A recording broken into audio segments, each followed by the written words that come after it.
Good morning students. आज का हमारा टॉपिक है वाक्य। ठीक है, वाक्य जैसा कि आपको पता है वर्णों के सार्थक समूह को शब्द कहते हैं। वर्णों को हम सार्थक रखते हैं, एक के बाद एक वर्ण आना चाहिए, लेकिन उस शब्द का जो है उसका मतलब निकलना चाहिए, उसका अर्थ निकलना चाहिए। उसी तरह से शब्दों का सार्थक समूह वाक्य कहलाता है। ठीक है, जिस तरह जैसे अगर हम एक एक वर्ण लिखते हैं, जैसे कै प्लस मैं प्लस ले, ठीक है, तो ये क्या बन जाता है? कमल।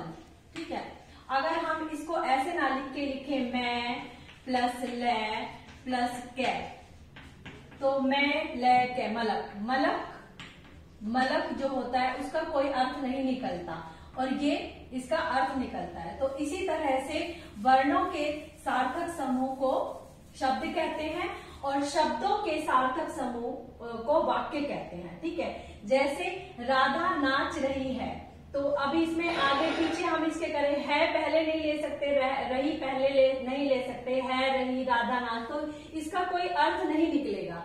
राधा नाच रही है, तो ये शब्दों का सार्थक समूह है जो वाक्य कहलाता है। ठीक है, वाक्य आपका क्लियर हो गया। अब वाक्य जो होता है, वाक्य के दो अंग होते हैं।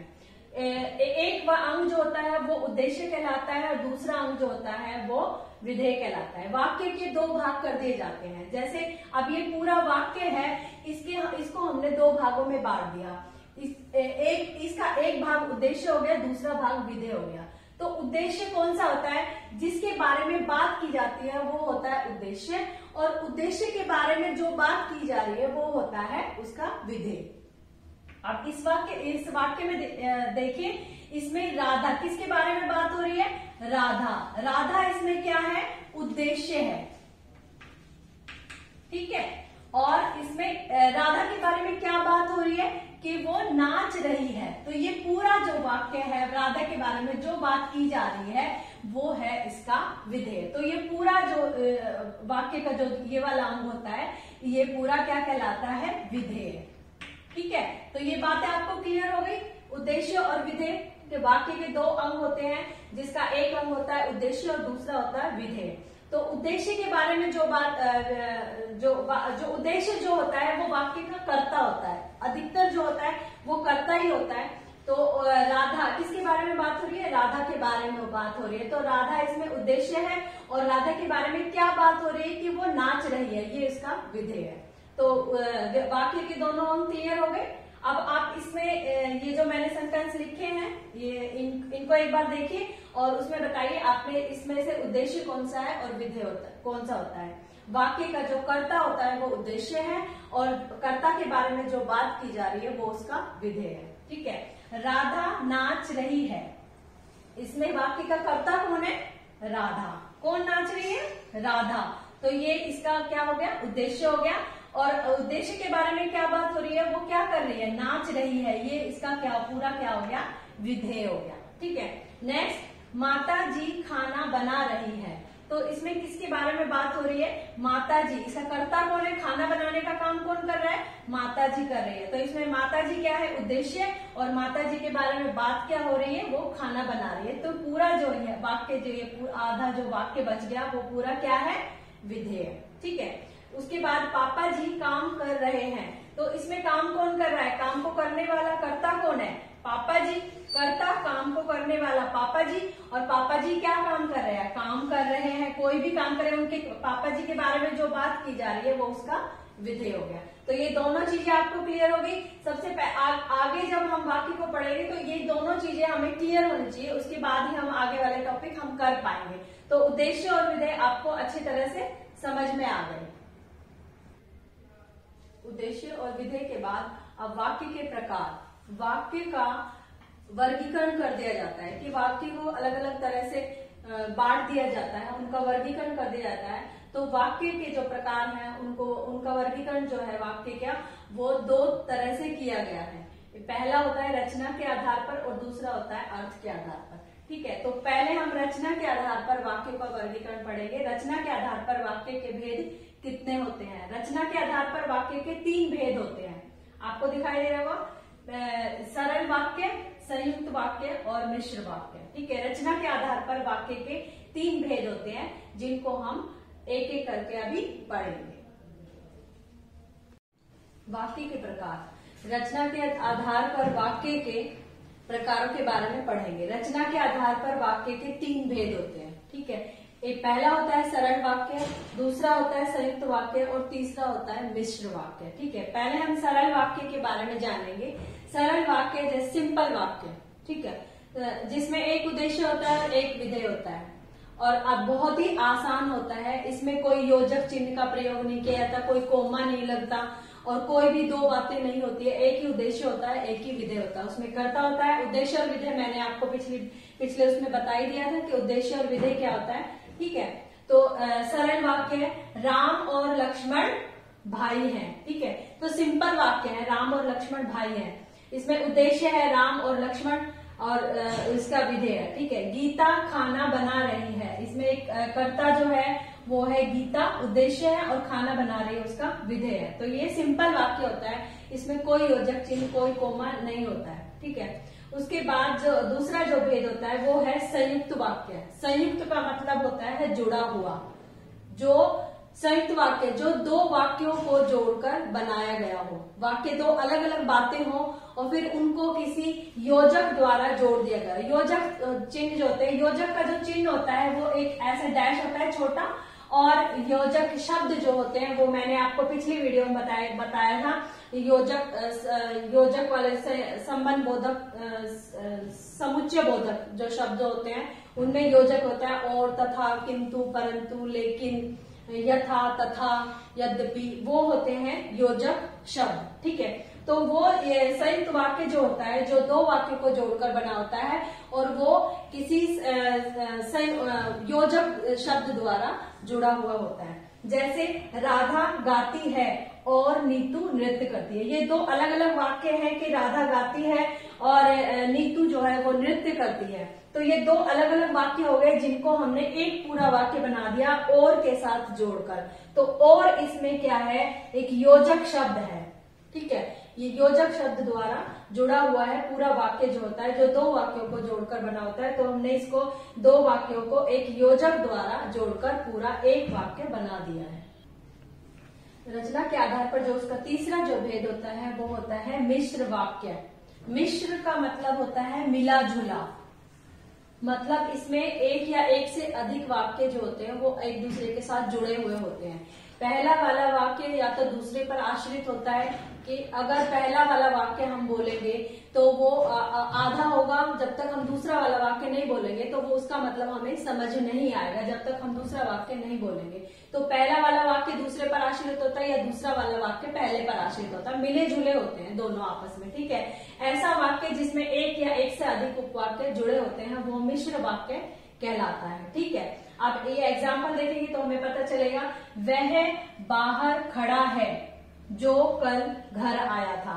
अब इसमें जो कल घर आया था, इससे वाक्य जो है वो क्लियर नहीं हो रहा है, मतलब कुछ के अधूरा वाक्य है। पहला वाला वाक्य हम जब तक नहीं बोलेंगे वह बाहर खड़ा है जो कल घर आया था, जो कल घर आया था वो जब क्लियर होगा जब हम पहला वाला वाक्य उसके साथ बोलेंगे।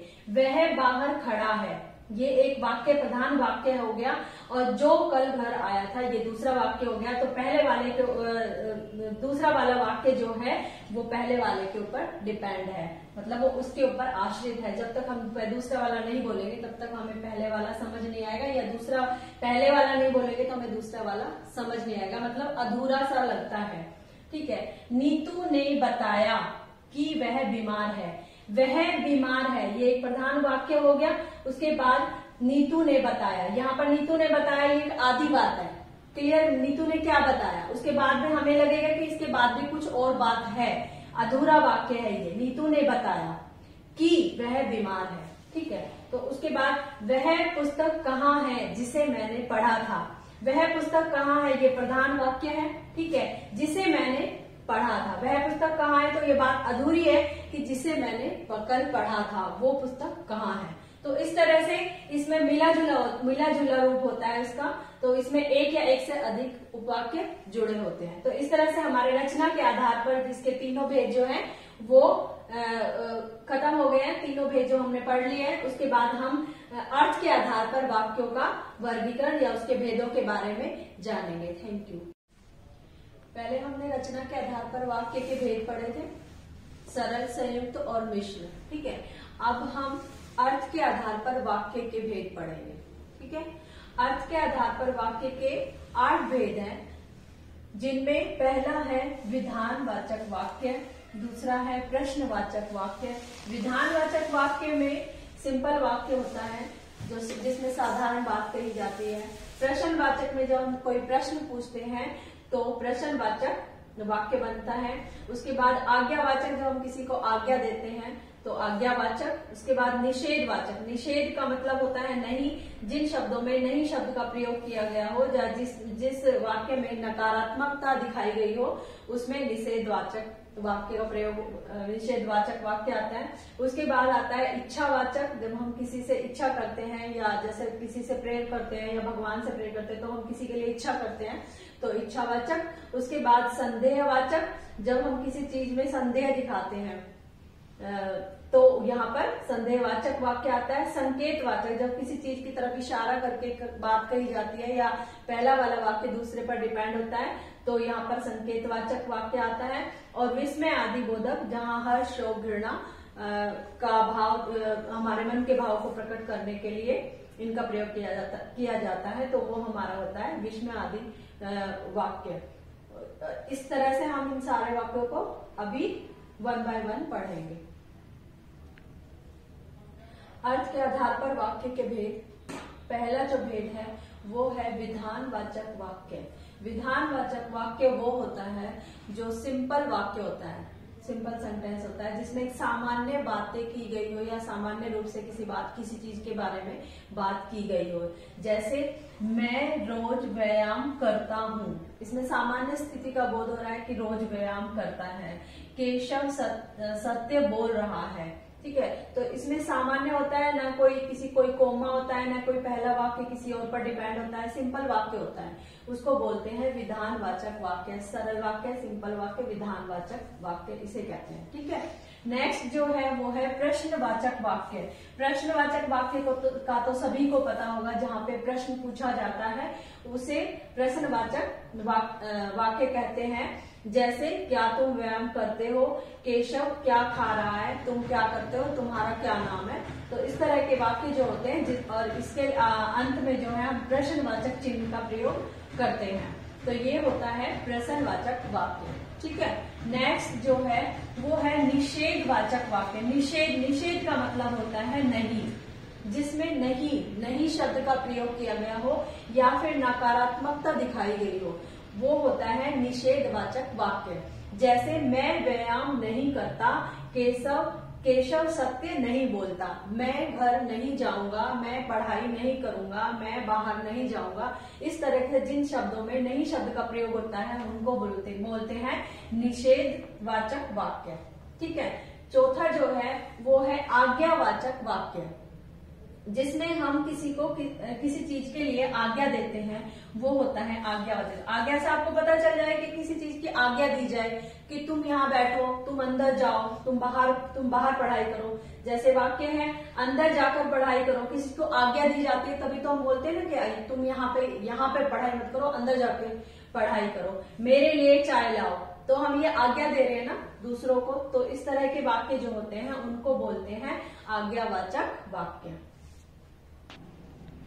अर्थ के आधार पर पांचवा जो भेद है वो है संदेहवाचक वाक्य।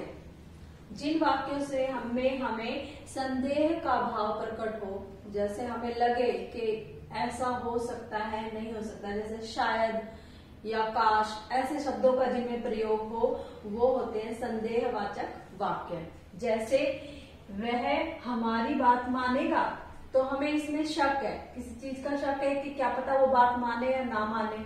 शायद आज वर्षा हो, तो इसमें इस तरह के जो शब्द आ जाते हैं, काश, शायद, तो इस तरह के शब्द जो होते हैं वो संदेहवाचक वाक्य में आते हैं कि शायद आज वर्षा हो, नहीं भी हो सकती, हो भी जाए, तो हमें संदेह है इस बात का। संदेह का तो मतलब पता ही होगा कि हमें किस चीज की आशंका है, अगर क्या होगी या नहीं होगी, ये चीज आएगी या नहीं आएगी। तो इस तरह के वाक्य जो होते हैं वो संदेहवाचक वाक्य कहलाते हैं। उसके बाद आता है हमारा इच्छावाचक वाक्य, जिसमें हम एक इच्छा, आकांक्षा, किसी चीज के लिए प्रेर, प्रार्थना करें, वो होते हैं इच्छावाचक वाक्य।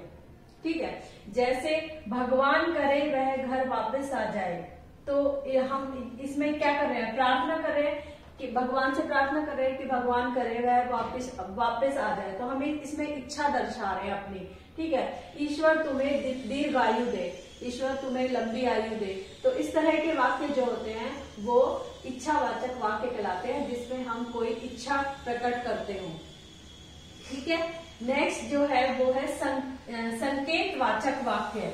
संकेत का मतलब होता है इशारा करना, कि हम किसी चीज की तरफ इशारा करके बोलते हैं, या हमें किसी चीज का संकेत देते हैं कि अगर ऐसा होता तो ऐसा हो जाता, अगर ऐसा होता तो ऐसा हो जाता। ठीक है, पहला वाला वाक्य दूसरे पर डिपेंड होगा या दूसरे वाला वाक्य पहले पर डिपेंड होगा। तो अगर पहली बात होगी तो वो दूसरी वाली सेंटेंस जो है वो पूरा नहीं माना जाएगा। तुम चलोगे तो मैं चलूंगा।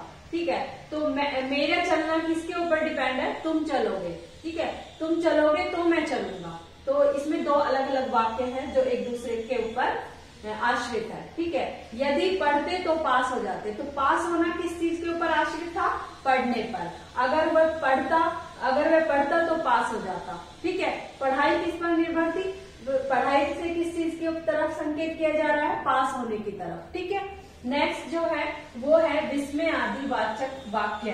ठीक है, विस्मय आदि वाचक वाक्य में जिसमें हर्ष, शोक, घृणा, हमारे मन के भाव जिसमें प्रकट होते हैं वो होते हैं विस्मय आदि वाचक वाक्य। ठीक है, इसमें विस्मय आदि बोधक ये जो चिन्ह होता है, ये इसमें एक डंडा होता है, उसके नीचे बिंदी होती है, तो इन शब्दों के बाद तुरंत बाद ये चिन्ह लगाया जाता है।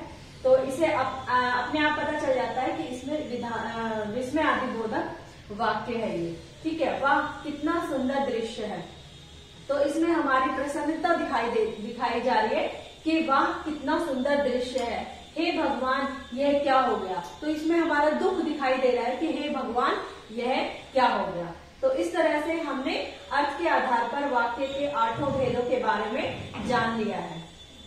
Thank you.